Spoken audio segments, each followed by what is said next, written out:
She collaborates with none other than Bleacher Report, and she is one of the premier writers when it comes to talking all things Dallas Mavericks, the one, the only Miss Lauren Gunn. And Lauren, first off, can you say something to calm the nerves of Dallas Mavericks Nation, who are collectively losing their minds and calling for Rick Carlisle to come back and all this other, riffraff and rigmarole about this Dallas Mavericks team that's going through some things right now? Yeah, I feel like it's par for the course. I feel like this is kind of where we seem to always find ourselves leading up to the trade deadline. So I think everything, I don't want to say is exactly where it should be. That is certainly not what I'm saying at all. But I definitely think that there's reason for optimism. Dereck Lively, I think, is the best example of that in the short term and long term. But I think that change is coming, to be determined how significant that change will be. Lauren, how did you think Kyrie looked in his first game back against the Denver Nuggets?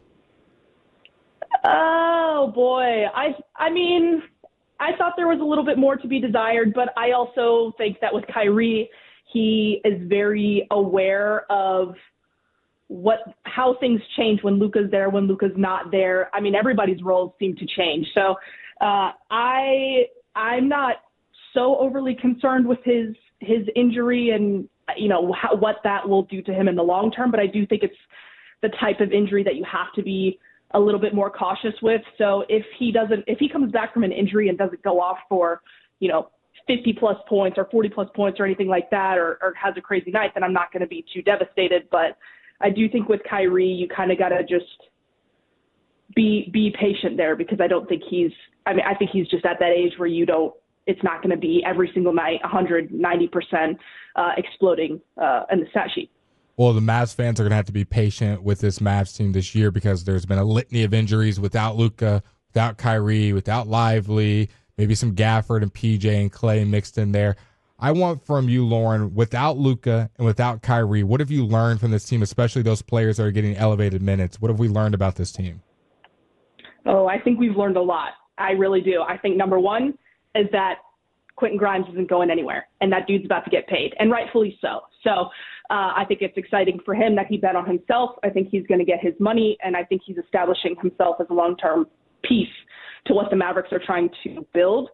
But I think some guys like Jaden Hardy, who has had some really good games, I don't want to discredit that, but I think Jaden Hardy, Spencer Dinwiddie, definitely Maxey, and even Dwight Powell to an extent are sort of showing that they have their moments, but in terms of consistency, it's not always there, and there are still some clear flaws in certain areas of their game. And so I think with those four specifically, I am very interested what their availability looks like and how Dallas potentially looks to upgrade their position, whether it be by packaging some of them together, attaching draft compensation, whatever that may be. But to me, I'm looking at Quentin Grimes, I'm looking at Najee Marshall, and I'm looking at Daniel Gafford as someone who's not, going anywhere, but I also don't want to say that with absolute certainty. So to me, there's a clear gap between who is sort of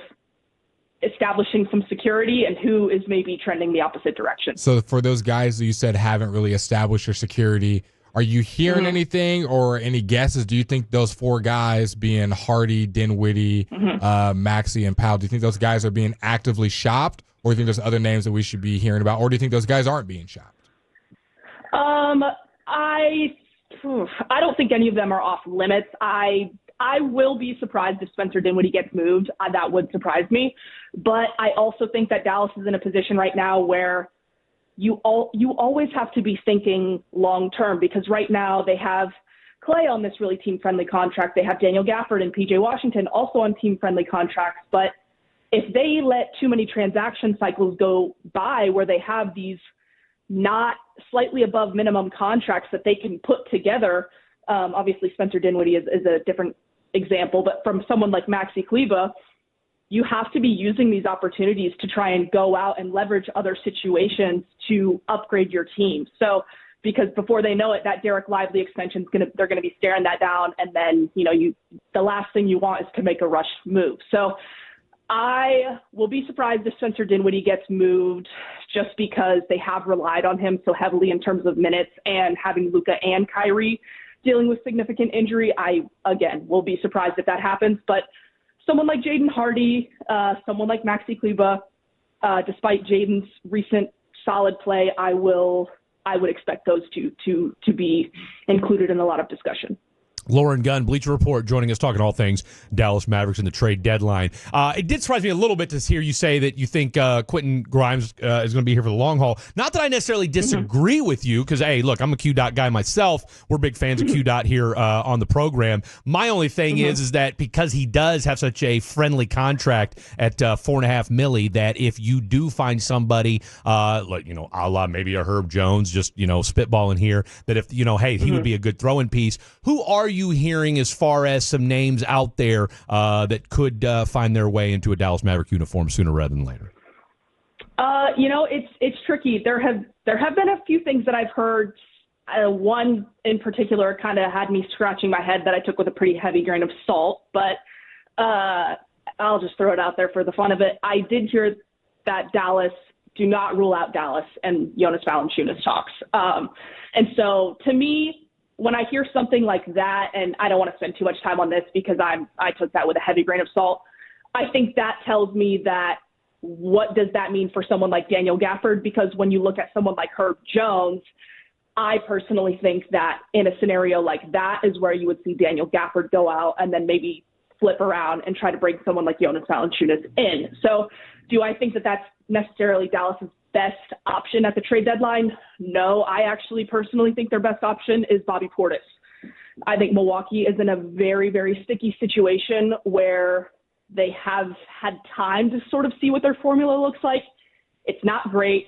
They're a second apron team, and they've benched Chris Middleton, and they have no draft assets. So I think they're going to be looking for flexibility, youth, draft capital. And so I think when you look at someone like Milwaukee and Bobby Portis versus someone like Indiana with Obi Toppin, where Indiana certainly has some issues with their financials in terms of logjam and money being spent, Miles Turner extension, but they do have draft capital. So to me, there's a very big difference in those scenarios. And the reason I like someone like Bobby Portis is because scenarios that would include Maxey are the math doesn't work because of some of the second apron challenges there in Milwaukee not being able to aggregate contracts. So I think a Bobby Portis deal could get Milwaukee draft capital, someone young like Jaden Hardy, could get Dallas Bobby Portis, could get Milwaukee some more financial flexibility, while Dallas retains the Maxey contract to go out and make another move.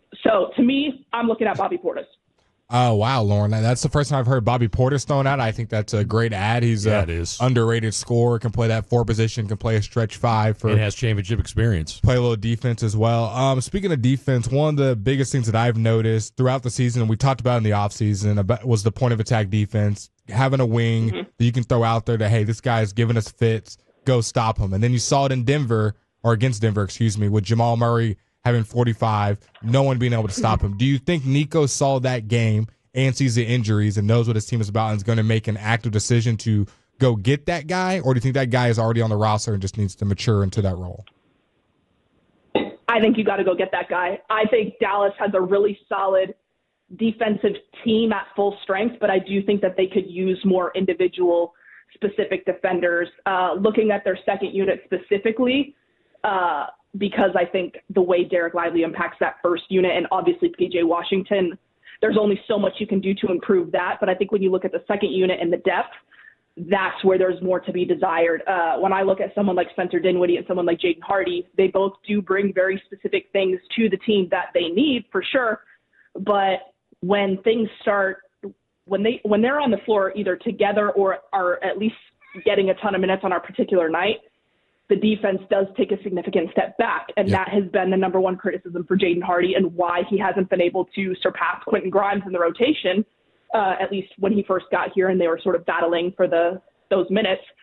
That is a clear sort of indication of, okay, what can we do to sort of step up? Because there should never be an option of, are we locked in defensively as a second unit to sort of keep the momentum or even get back in the game if our first unit is not shooting well? And right now, I think the answer is sort of it's not enough. You look at a team like OKC that has defensive weapons that they can throw out all day long. Even a team like Memphis and Houston, too, for that matter. Dallas does not have as many of those guys. And while I love the roster that Dallas is building and the multi-dimensional players that they're continuing to add, I think you have to keep building on that and having the draft assets that they do have to work with, whether that means flipping the second-round pick that they've got that's more favorable of Denver and Philly's picks, flipping that into future seconds to include in another deal, whatever that looks like to try and go out and get defensive-specific talents, I think that's what they have to do. All right, Lauren, we'll get you out of here with this, about 30 seconds. Outside of Luka and Kyrie, is there anybody else on this roster that's untouchable? Dereck Lively, no question. I don't think that there's a player in the NBA that they would trade Dereck Lively for right now.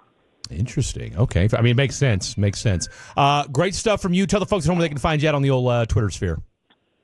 Yeah, you can find – thanks again for having me. Absolutely. You can find me on Twitter, X, whatever you're calling it, at the Lauren Gunn, Gunn. I'm talking all things Mavericks, all things NBA, definitely all things trade deadline. So come chat with me there to see who could be on the move next. Let's do that. I'll tell you what, we're a few weeks away from this thing going down for real. So let's talk in a couple weeks. And once this thing gets, real hot stove, then we can maybe put some names to some new locations. Sounds good. Thanks, guys.